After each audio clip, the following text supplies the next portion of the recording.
예. 자, 그러면 어떤 얘기부터 해볼까요? 네, 지난 주말에 있었던 소식부터 다뤄드리도록 하겠습니다. 많은 분들께서 이제 속보를 접하시고 놀라셨을 것 같은데 저도 역시 마찬가지였습니다. 미국 대선이 이제 11월 3개월 정도 앞두고 있습니다. 이런 상황에서 공화당 대선 후보인 도널드 트럼프 전 대통령의 야외 유세 도중 총격 사건이 발생을 한 건데요. 트럼프 전 대통령은 귀에 피를 흘리면서 경호원에 둘러싸인 가운데 긴급히 대피를 했습니다. 다행히 총알이 스쳐 지나간 것으로 지금 확인이 되고 있고요. 총격범 현장에서 사망을 했습니다. 그리고 유세를 지켜보던 지지자 한 명도 희생된 것으로 지금 알려지고 있는데요. 미 사법당국은 이번 사건을 트럼프 전 대통령에 대한 암살 기도로 규정을 하고 본격적인 수사에 착수를 했습니다. 이 현지 시간으로 이제 미국의 공화당 전당대회를 이틀 앞둔 시점에서 오후 6시 5분 펜실베니아주 버틀러에서 마련된 야외 무대에서 이 트럼프 전 대통령 유세를 시작했습니다. 5분 정도 지난 가량에 어디선가 갑자기 총소리가 여러 발 울렸습니다. 트럼프 전 대통령은 직후에 오른손으로 오른쪽 목 뒤를 만진 후에 발언대 밑으로 급히 몸을 숙였고요. 바로 경호원 여러 명이 트럼프 전 대통령을 보호하기 위해 연단으로 뛰어 올라왔습니다. 이후 총격범이 쓰러졌다 이런 소리가 들렸고요. 총격범은 경호를 맡은 비밀 경호국 요원에 의해 사살됐다라고 합니다. 트럼프는 대피하기 직전에 잠깐만이라고 외치면서 고개를 내밀더니 주먹을 불끈 쥐어서 들어올리며 파이트, 싸우자고 세 차례 외쳤습니다. 건재를 알리는 동시에 지지자들의 전투 의지를 북돋우는 메시지였는데요. 유세장의 지지자들은 USA를 연호하면서 격하게 호응했습니다. 게다가 알려진 바에 따르면 이제 그 신발을 신고 나가기 위해서 신발을 달라라고 경호원에게 이야기하는 장면도 지금 포착이 됐고요. 총격범으로 추정되는 사람이 사망했다라고 보도가 바로 나왔는데 미 연방수사국 FBI에 따르면 펜실베니아 출신 20세 백인 남성이다라고 이야기를 했습니다. 또 워싱턴 포스트에 따르면 이 용의자가 공화당 등록당원이다라고 이야기하기도 했고요. 정확한 범행 동기를 조사 중이라고 이야기를 하고 있습니다. 트럼프 전 대통령 일단 안전한 상황이고요. 백악관 경호국도 성명을 냈습니다. 경호국은 보호조치 시행에 들어갔고 트럼프 전 대통령은 안전하다. 이 건에 대해서 현재 조사하고 있으며 추가 정보는 가능할 때 공개할 예정이다라고 이야기했고요. 미국 정치권에서 이 총격 테러에 대해 규탄을 하면서 트럼프 전 대통령의 안녕을 기원했습니다. 대선 경쟁자인 바이든 대통령 역시 성명을 내고 트럼프 전 대통령이 안전하고 괜찮다는 이야기를 듣고 감사하게 생각한다. 이런 종류의 폭력은 미국에 발붙일 곳이 없다라고 말을 했고요. 또 별도로 대국민 연설에 나서 폭력 행위를 규탄하면서 트럼프 전 대통령과 통화하겠다 이런 입장을 밝혔고 민주당의 하킴 제프리스 하원 원내대표 어떤 종류의 정치 폭력도 절대 용납할 수 없다라고 말을 했습니다. 정치 담론이 정치 폭력으로 변질돼서 민주주의를 위협하는 상황에까지 이른 미국의 현주소를 드러냈다 이런 지적도 나오고 있고요. 극단적으로 양극화된 증오, 혐오, 분열의 정치가 방아쇠를 당겼을 가능성이 있다라는 분석도 나오고 있습니다. 자, 그런데 이 대선 후보를 공식 확정하는 밀워키 공화당 전당대회를 이틀 앞두고 터진 이번 피격 사건, 대선 판도를 뒤흔들 대형 변수가 될 전망이라고 합니다. 특히 공화당 인사들과 트럼프 캠프는 피를 흘린 채 주먹을 불끈 쥔 트럼프 사진을 소셜미디어에 올리면서 지지층 결집을 시도를 하고 있고요. 주요 외신과 정치 전문가 사이에서도 이번 암살 미수 사건이 트럼프의 지지층 결집을 가속화시킬 수 있다. 이런 이야기도 나오고 있습니다. 또 대선에 미칠 영향이 제한적일 수도 있다. 이런 예상도 나오고 있긴 한데요. 우리나라에서도 여야 정치권 모두 이에 대해서 이제 논평을 냈습니다. 규탄 성명을 냈는데요. 호준석 국민의힘 대변인, 국민의힘은 민주주의를 위협하는 정치 테러를 강력히 규탄하면서 극단 정치, 증오 정치를 근절하기 위해 앞장서 노력하겠다라고 이야기했고, 지난 1월에 총선 관련 일정 중 흉기 습기를 당한 이재명 더불어민주당 전 대표 역시 자신의 이 소셜 미디어에 글을 올렸습니다. 트럼프 후보를 상대로 벌어진 암살 테러를 강력히 규탄한다. 어떤 이유로든 폭력과 테러는 용납해서는 안 된다. 이렇게 이야기를 했는데요. 사실 우리나라에서도 앞서서 말씀드렸던 이재명 전 대표뿐만 아니라 송영길 전 대표, 배현진 의원에 대한 테러도 있었고 더 거슬러 올라가면 이제 박근혜 전 대통령의 사례도 있었습니다. 바로 옆 나라인 일본에서는 고 아베 신조 전 총리가 이러한 총기 피습으로 사망하기도 했는데요. 극단적인 이 정치 테러 사건 전 세계적으로 발생을 하고 있습니다. 이 소식 뉴스인 부탁드리겠습니다. 제가 좀 아까 병커피를 뜯는 소리가 좀 컸던 모양이에요. 예. 근데 제가 이렇게 볼 때 일단 드릴 말씀이 좀 있는데 이 정치인 테러의 테러범이 크게 두 가지 유형이에요. 하나는 정신적으로 조금 많이 아픈 사람이 범행을 저지르는 경우가 있죠. 아니면 개인적인 동기가 있는 거. 아베 신조 같은 경우에는 통일교와 관련돼 있다. 이렇게 지금 알려지고 있는데 아베 신조 전 총리의 테러범은. 그런데 사실 지금 미국 같은 경우에는 저는 과거 11명의 대통령이 테러를 당해서 4명의 대통령이 현직 대통령이 목숨을 잃었습니다.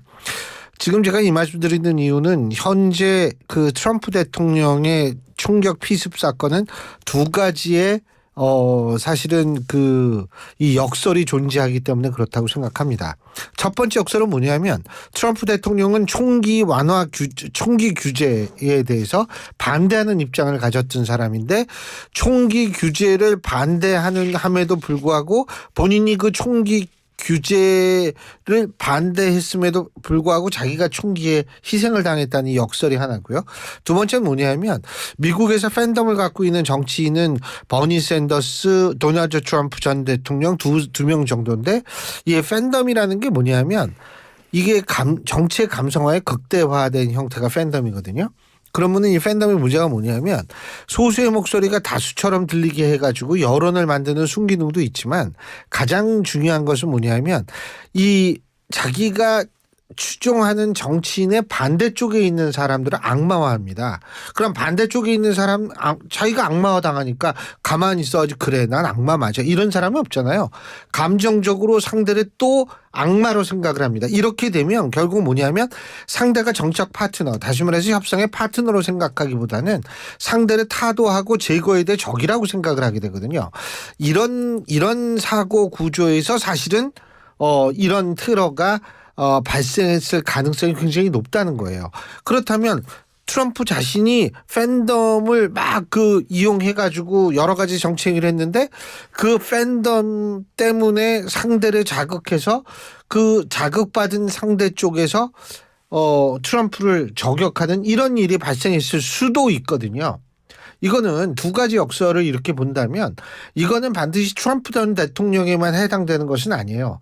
전 세계에서 대한민국만큼 정치인들이 팬덤 가지고 있는 정치인이 대한민국만큼 많은 나라가 없어요. 이렇기 때문에 이 부분에 있어서는 사실 정치인들이 제가 볼 때에는 정말 심각하게 생각해야 합니다. 자신들이 만들어 놓은 분위기 때문에 자신들이 정말 불의에 습격을 받을 수 있다라는 것. 부메랑으로 자신이 만들어 놓은 토양이 나를 칠 수 있다라는 생각을 지금이라도 하는 것이 합리적인데 과연 대한민국 정치인들이 그런 생각을 할 수 있을 정도의 수준이 되는지는 모르겠어요. 네. 자, 다음 소식 살펴보도록 하겠습니다. 윤석열 대통령의 부인 김건희 여사의 명품백 수수 의혹을 수사하는 검찰, 대통령실 행정관에게 김 여사가 가방을 돌려주라고 지시했다는 진술을 확보를 했습니다. 김 여사 변호인은 대통령실 유모 행정관이 지난 3일 검찰의 참고인 신분으로 출석해서 이같이 진술했다고 이야기했고요. 최재형 목사가 김건희 여사에게 이 명품백을 건넨 2022년 9월 13일 당일 유 행정관이 김 여사로부터 가방을 돌려주라는 말을 들었다는 겁니다. 김 여사 변호인은 다만 유 행정관은 김 여사의 지시를 깜빡 잊어 반환하지 못했다는 취지로 진술했다라고 말을 했고요. 김 여사 변호인은 이 명품백을 받은 당일 반환 지시를 했는지 김 여사에게도 자신이 직접 확인했다라고 말했습니다. 하지만 이 변호인, 반환 지시가 내려진 물품이 어떻게 대통령 기록물 판단을 받게 된 건지에 대해서는 검찰이 수사 중이라면서 답변을 하지 않았고요. 개인 의견이라면서 김 여사에 대한 소환이나 방문 조사 바람직하지 않다라고 이야기했습니다. 대통령실 명품백은 포장재로 뜯지 않고 보관 중에 있다 이렇게 주장을 하고 있는데 이 김 여사가 최근에 이 의혹과 관련해서 언론에 자료를 공개하고 인터뷰에도 응하는 등 적극적인 대응에 나서고 있습니다. 이 김 여사의 법률 대리인 최 변호사는 CBS 컷 뉴스와 인터뷰를 가졌더라고요. 그 부분을 살펴볼 텐데 일단 여러 이야기를 했는데 개인적인 의견임을 전제로 해서 처벌 규정이 존재하지 않는 사건에서 현직 영부인을 소환하는 것은 부적절하다고 판단된다. 일반 사건이었으면 처벌 규정이 존재하지 않아서 별다른 수사 없이 각하 처분됐을 가능성이 큰 사건이다. 이렇게 주장을 했습니다. 이런 사건에서 현직 영부인을 소환하게 되면 부정적인 선례가 될 것이라고 생각한다. 이렇게 말을 했고요. 직무 관련성이 인정되지 않는다면 윤석열 대통령에게 신고 의무가 없고 청탁금지법 위반 혐의도 인정되지 않는다라고 말을 했습니다. 최재형과 서울의 소리 등은 최초 방송 때부터 단순 선물이라거나 친해지기 위한 수단, 취재를 위한 수단이라고 명백히 밝혔다. 결국 직무 연관성이 없다는 것을 스스로 밝힌 것이다라고 말을 했고요. 김 여사에게 공무원의 직무에 속한 사항을 알선한다는 명목으로 금품을 받은 사람을 처벌하는 알선수재 혐의를 적용할 수 있다는 견해에 대해서도 직무 관련성이 인정되지 않으면 알선수재죄도 성립할 수 없다라고 답변을 했습니다. 하지만 이 최 목사와 서울의 소리 쪽은 최근 명품백 등을 전달하는 과정에서 김 여사에게 김창준 전 미국 연방하원 의원 국립묘지 안장과 국정자문위원 임명 등을 청탁을 했고 지난 2023년 7월 최 목사가 부사장으로 있는 통일TV 방송 재개를 청탁했다는 점을 밝혔습니다. 이에 대해서 최 변호사는 그 내용은 민원 처리 수준에 불과했고 선물을 건넨 시점과 민원 요청 시점 등 객관적인 사정을 종합적으로 고려할 때 청탁 목적이 인정될 수 없다라고 봐야 한다라고 주장을 했습니다. 네, 한편 김 여사 쪽 언론 인터뷰에 대해서 이 사건을 국민권익위원회에 신고한 장동엽 참여연대 행정감시센터 선임간사 김 여사 쪽에서 검찰 수사를 견제하려고 수사기관에 메시지를 던진 것이어서 부적절하다라고 언론과 인터뷰를 통해서 이렇게 지적을 했습니다. 자, 김 여사 측에서 이처럼 적극적인 대응에 나서고 있는 모양새인데요. 이런 움직임 어떻게 보시나요?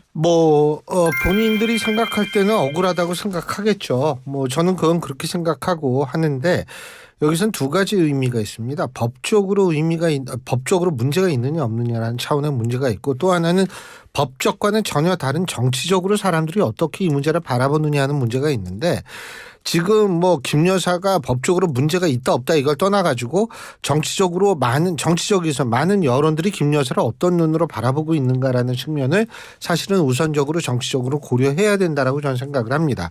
두 번째 제가 말씀드리고 싶은 것은 뭐냐면 김 여사 이 문제가 사실 이게 계속 이어지고 있어요. 정말 이 김건희 여사한테는 좀 죄송한 얘기지만 자 따지고 봅시다. 맨 처음에 뭡니까 그 서울의 소리 측에 있는 이 기자하고 통화 내용이 공개가 됐죠. 그래서 논란이 됐죠. 그 다음에는 뭘로 논란이 됐냐면 최재형 목사라는 사람이 이 찍은 카메라, 몰래 카메라 이게 또 해서 지금 이 문제가 발생을 한 거죠. 세 번째는 뭐냐면 지난번에 문자 공개가 됐죠. 문자 공개가 돼서 또 한 번의 논란의 중심에 서게 됐죠. 그러다가 진중권 교수가 또 한 57분인가 뭐 통화한 분량을 또 공개해서 그것도 논란의 중심에 김건희 여사가 서게 됐어요. 지금 계속 이렇게 된 상태에서 설령 본인이 억울하다 하더라도 지금 이 시점에서 내가 이렇게 해서 억울합니다라고 얘기를 해야 되느냐. 정치라는 건 타이밍이라는 측면에서 볼 때 지금이 자신의 억울함을 호소할 수 있는 적절한 타이밍이었느냐라고 생각한다면 저는 사실 좀 다르게 생각합니다. 지금 오히려 여태까지 가만히 있었으면 한 조금 더 가만히 있는 게 오히려 낫지 않았나. 왜냐하면 한 일주일 후면은 이제 국민의힘 전당대회 끝나지 않습니까? 제가 볼 때에는 최소한 또 그 정도까지는 좀 기다렸어야 되는 것 아닌가 이런 생각이 들거든요. 그리고 물론 본인의 억울함이 많은 국민들에게 공감을 얻으면 참 좋을 거라고 생각을 하겠죠. 저도 그렇게 바란다라는 사실에 대해서는 너무나 당연하다고 봅니다. 그런데 진짜 이 바람과 현실이 같아질 수 있는가에 대해서는 저는 의구심을 갖습니다. 그래서 종합적으로 얘기를 한다면 시기적으로도 타당하지 않고 지금 자꾸 법적으로 얘기를 하는데 이 법적으로 얘기를 한다는 것도 사실은 지금 큰 울림을 얻기는 힘든 상황이다. 제 말씀은 이겁니다. 네. 자, 다음 소식은 시청역 역주행 사고 관련 소식입니다.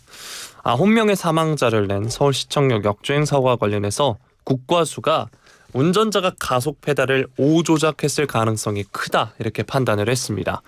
오늘 경찰이 가해 차량의 EDR 자동차용 영상사고 기록 장치 등을 분석을 했는데요. 국과수 정밀 감정 결과를 지난주 11일에 통보받았다라고 밝혔습니다. 국과수 분석에 따르면 가해자 차모 씨가 가속 페달을 3개 밟은 정황이 드러났다라고 하고요. 브레이크 결함은 발견되지 않았다라고 이야기했습니다.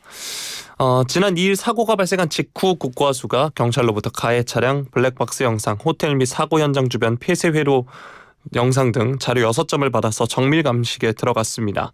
또 현장 체증도 들어갔다고 하는데요. 이 교통사고 정밀 감정 결과 자체가 원래 보통 1, 2개월 정도 걸리는데 사안의 중대성을 감안해서 빠르게 결론을 냈다라고 합니다. 오늘 서울경찰청장이 직접 기자간담회를 가졌는데 지난주 목요일 11일에 이 감정 결과를 통보받았다라고 하고요. 국과수 감정 결과가 운전자 과실이라는 일부 언론 보도 내용에 대해 오보는 아니다라고 직접 이야기를 했습니다. 여러 부분에서 사고 원인을 파악할 근거가 있었고 기대하지 않았던 것에서도 결정적인 증거가 나왔다라고 말을 했습니다. 그동안 사고 운전자는 브레이크가 딱딱했다는 등 차량 결함을 주장을 해왔습니다. 이 가해 차량 운전자 조사 2차례 진행이 됐는데 경찰은 운전자의 건강 상태를 따져서 조만간 추가 조사에 나설 계획이다라고 이야기를 하고 있고요. 일단 이 차 씨는 계속해서 차량 급발진 사고라는 주장을 고수했습니다. 경찰 쪽에서 결국 운전자 과실로 판단하는 모양새입니다. 차량 결함이 아니다 이런 이야기인데요. 이 소식 뉴스인 부탁드리겠습니다. 저는 뭐 이게 진실이 우리가 알 수 있는 상황은 아니지만 일단 지금 상황으로는 경찰의 수사 결과를 우리가 좀 더 신빙성 있게 바라볼 수밖에 없는 입장이라는 걸 제가 먼저 말씀드립니다. 알 수는 없지만. 두 번째 제가 말씀드리고 싶은 것은 대한민국에서 급발진이라고 주장하는 사고, 이 급발진 주장이 대한민국이 전 세계에서 제일 많다는 거예요. 그러니까 물론 뭐 진짜 급발진이 있을 수 없다라는 얘기가 아니에요. 있을 수는 있겠지만 왜 그러면 우리나라에서 이렇게 급발진 주장 사고가 세계에서 제일 많은 편에 속하느냐, 이 부분에 대해서도 우리가 생각을 해봐야 되거든요. 그래서 저는 지금 상황을 놓고 봤을 때에는 그리고 제가 자꾸 말씀드리지만 흠이 등이 과연 들어왔느냐 안 들어왔느냐 이 부분 경찰이 그 부분도 얘기는 했더라고요. 이게 뭐 유식한 말로 뭐라 그러더라? 뭐 하여간 그런 게 있어요. 그러니까 빛에 의해서 약간 반사가 돼서 브레이크 등이 들어온 것은 아니다라는 그런 결론을 냈다고 하는데 어쨌든 제가 볼 때는 정말 안타까운 사고고요. 근데 제가 한 가지, 제가 토요일 날 사실 고등학교 동창들 만나가지고 소주 한 잔 먹었는데 우리 고등학교 동창들이 그런 얘기를 하더라고요. 어떤 사고가 나면 이 사람이 몇 살인가? 이 얘기부터 하고 자꾸 고령 운전자, 뭐 60대 운전자, 70대 운전자 이 나이와 연계시키는데 물론 나이가 많을수록 순발력이 떨어질 수는 있죠. 하지만 그걸 위해서 따로 예를 들면 여러 가지 테스트를 거치고 이렇게 해야 될 것도 전 동의하는데 너무 연령만 가지고 그 사람에 있어서의 어떤 그런 사고를 분석하는 거 이거 나이 먹은 사람들 그렇게 좋아하지 않는다는 점. 그렇기 때문에 오히려 보완을 하고 나서 우리가 연령을 얘기하는 것이 좋지 않을까라는 생각을 해보게 됩니다. 자, 다음 뉴스 말씀드리겠습니다. 축협. 이게 축협이 농협, 수협, 축협 이거는 아니고요. 축구협회입니다.